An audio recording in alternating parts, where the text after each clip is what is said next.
like that. There's no fake about me, you know. I So respect that that's how I think actually. like format and shit like that, and how it's gonna go and shit like that.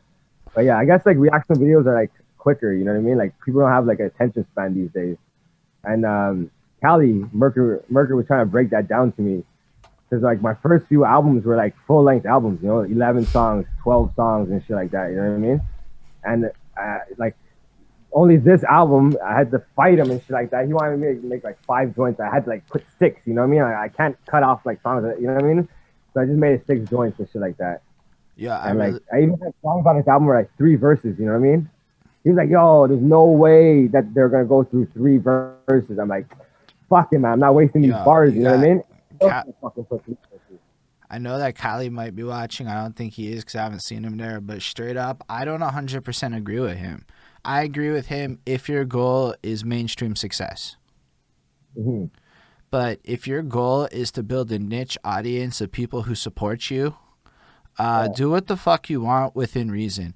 So look, your 3 verse song, I don't know, dude. I got a lot of people to listen to 3 verse songs this year. Okay, like um, a lot of people listen to my 3 verse songs, so I'm not agreeing with him on that point. And I'll challenge him anytime. I think I questioned him on his interview, and I'll question it again because, yo, there's a lot of people that like it. Are you saying a million? Maybe not a million, but do you need a million? Nah, like 1,000's nice, okay? Like 1,000 paying clients, fuck off. That's like quit your job money at that point. So that's how I look at it. Like you don't need the million, but then yeah.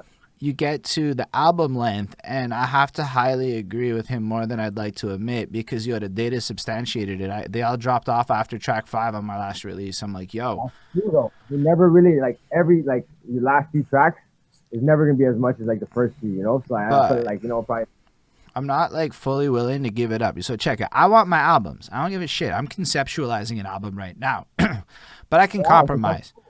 I'm gonna okay. release it in chunks of 3, and then the last chunk of 3 will be the full album. That way, I get Okay. that way it still gets released as an album, and people can just like listen to it in order. But yo, Strange Music did this shit, and I don't No like it. way. Yeah, Strange Okay. Music Okay. been doing this for a minute. They've been doing like a part A, a part B, or whatever, a 4 track, 4, whatever, 5. And then you get that out, and most people will listen to that shit. And then when it drops at the end is the full album. So, I mean, I'm like, look, man, I don't like this on a personal level. I think it's stupid. But just because I think it's stupid doesn't make it less effective and shit, right? Like, Merker's got a point.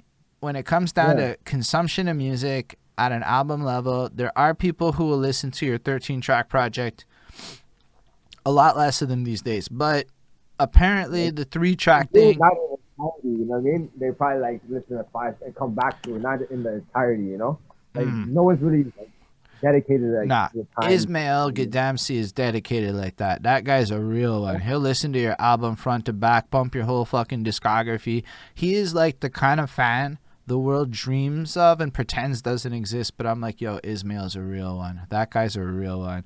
He's fucking a I need proper people one. like that. For sure. Yo, he's sitting there watching you. He heard your shit before. He was vibing. Like he, Oh, I'm sure he's gonna go bump it after. He's that kind of guy. Like he's fucking cool and supportive like that. I'd have to say, I think there may be something to the smaller project release strategy. But even take your 6 track, if you do it in 2 parts, hypothetically, is good on 2 fronts, right? One on the you'll get more attention for each part, and then on the other you spread out your release.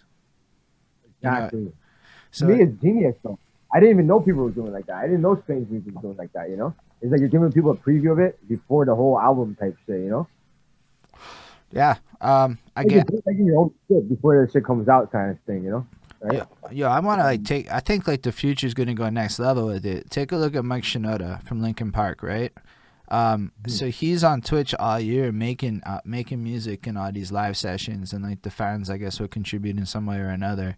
And then he released 3 volumes of quarantine sessions, and it's just him on Twitch making music, and it's like, yo, hold the fuck up. You got to consider it, man. His Twitch is monetized. There are gonna be people donating this, that, the next Oh yeah. thing, all the way throughout. So he's already on a live stream before the album even comes out, collecting a revenue and gaining hype on this project, and now people feel like they're a part of. And I'm going, yo, the future is not album sales, guy.